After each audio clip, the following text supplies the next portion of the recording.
Salam sejahtera saudara di dalam kasih Kristus. Senang dapat berjumpa dalam program Sapaan Gembala pada hari ini. Saudara, pernahkah Anda berpikir mengapa Tuhan membiarkan umat percaya mengalami aniaya? Mengapa Tuhan tidak bersegera melepaskan ketika gereja mengalami tekanan?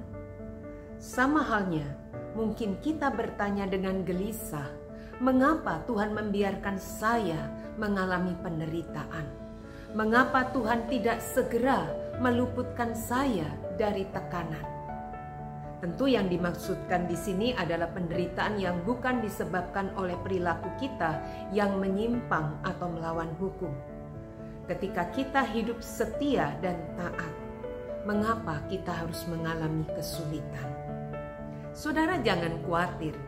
Kegelisahan ini dialami juga oleh banyak orang. Dan bacaan Alkitab leksionari pada hari ini menurut Kisah 8 ayat 1b hingga 8 memberikan kesaksian menarik. Pada bagian sebelumnya kita menemukan bagaimana Stefanus yang disebut di dalam Kisah 6 ayat 5 sebagai seorang yang penuh iman dan Roh Kudus ternyata mengalami aniaya oleh karena imannya. Ia dirajam batu sampai mati dengan tuduhan menghujat Allah. Penganiayaan terhadap Stefanus mengawali satu babak baru di dalam perjalanan gereja perdana. Oleh karena aniaya yang hebat di Yerusalem, maka murid-murid Yesus kecuali para rasul meninggalkan kota itu. Mereka tersebar ke seluruh daerah Yudea dan Samaria. Kita tahu itu. Menariknya, mereka tidak menjadi tawar hati.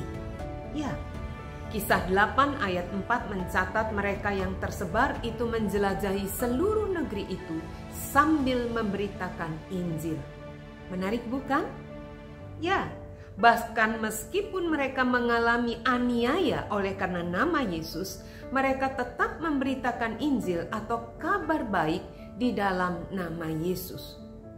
Mungkin kita bertanya, kabar baik apakah yang bisa diharapkan dari penganiayaan? Saudara, kita ingat bukan bahwa sebenarnya orang Yahudi tidak bergaul dengan orang Samaria. Mereka memandang rendah orang Samaria karena perkawinan campur yang membuat mereka dipandang tidak lagi murni sebagai keturunan Abraham. Lantas, mengapa murid-murid Yesus pergi ke Samaria saat mereka dikejar-kejar dan dianiaya?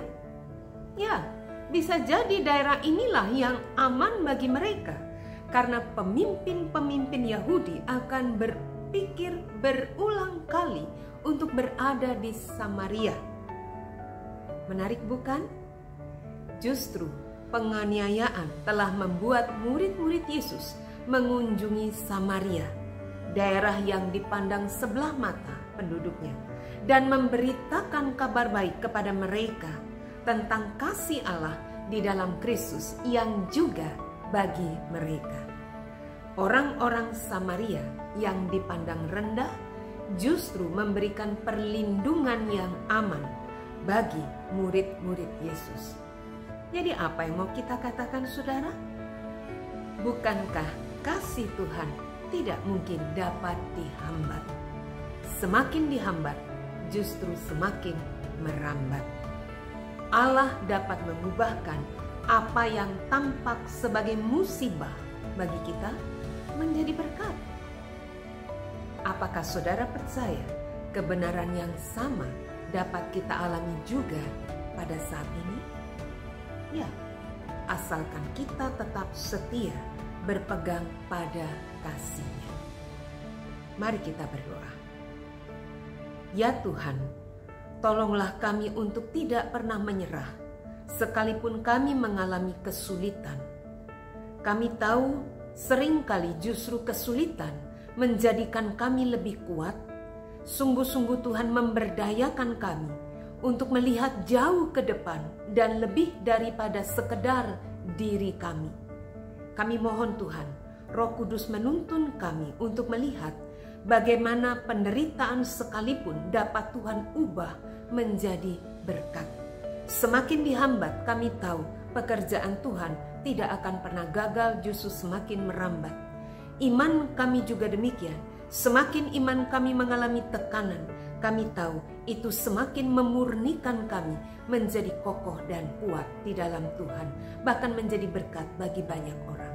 Bimbinglah kami ya Tuhan di dalam Roh-Mu. Tuntunlah kami setiap saat, setiap langkah hidup kami. Kami mohon. Amin. Tuhan memberkati kita dimanapun kita berada.